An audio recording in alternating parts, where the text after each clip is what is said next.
El fin del video que veremos a continuación es comprender los antecedentes y elementos que conforman la arquitectura colonial en México. Para comenzar este video debemos reconocer que México tiene una de las herencias culturales más importantes, interesantes y complejas del mundo. Los pueblos que habitaron las tierras mexicanas antes de la conquista española desarrollaron magníficas civilizaciones que amaron las ciencias y las artes e hicieron importantes contribuciones al conocimiento universal, entre ellas varias aportaciones a la arquitectura. Como bien mencionamos, se tienen varias aportaciones en el ámbito arquitectónico y debemos de reconocer la arquitectura colonial, la cual es el conjunto de manifestaciones arquitectónicas que surgieron en América Latina desde el descubrimiento del continente en 1492 hasta la independencia del mismo a principios del siglo XIX. En nuestro México, la época colonial comprende desde el descubrimiento del continente americano en 1542, cuando España tenía el control absoluto de la ahora República Mexicana, hasta la independencia de México a principios del siglo XIX.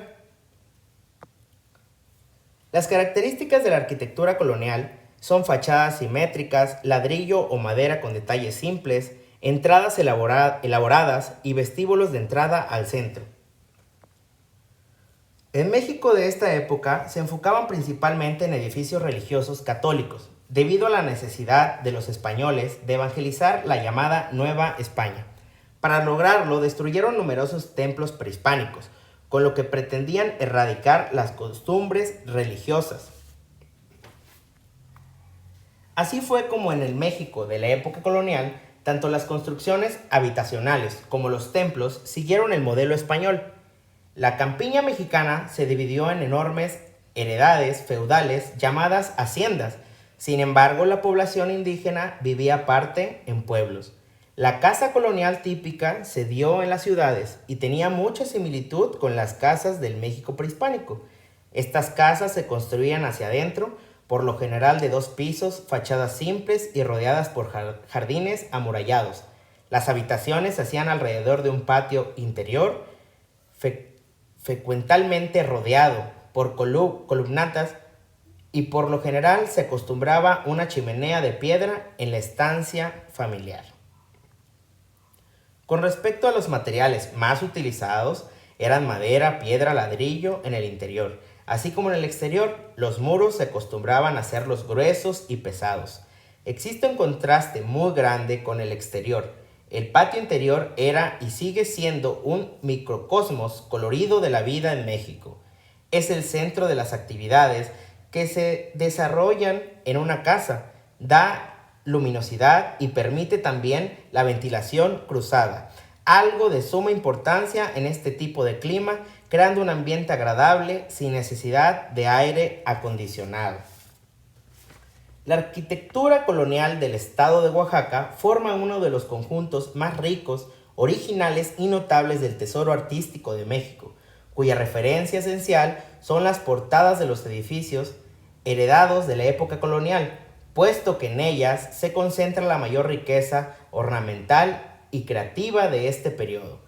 Los frailes dominicos llegaron a la Nueva España en 1526 y pronto se internaron en el territorio oaxaqueño para emprender la construcción de sus conventos, que serían escenario principal de su labor evangelizadora. Ejemplo de esta arquitectura se puede ver en el altar de los reyes de la Catedral Metropolitana, la capital del Rosario en la iglesia de Santo Domingo en Puebla, la iglesia de Santa Prisca en Taxco, la iglesia de San Francisco Javier de Tepozotlán y por supuesto en el templo de Santo Domingo en Guzmán de Oaxaca.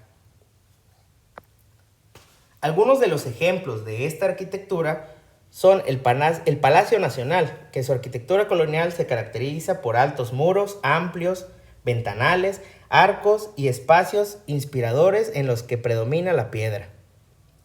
La Catedral Metropolitana, el cual es uno de los edificios de la época colonial que fue reconocido en 1987 por la UNESCO como Patrimonio de la Humanidad.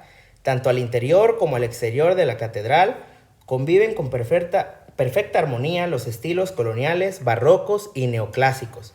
También tenemos el Castillo de Chapultepec. Esta construcción posee una combinación entre varios estilos, incluyendo el estilo neoclásico y neogótico que los españoles favorecieron a finales del siglo XVIII.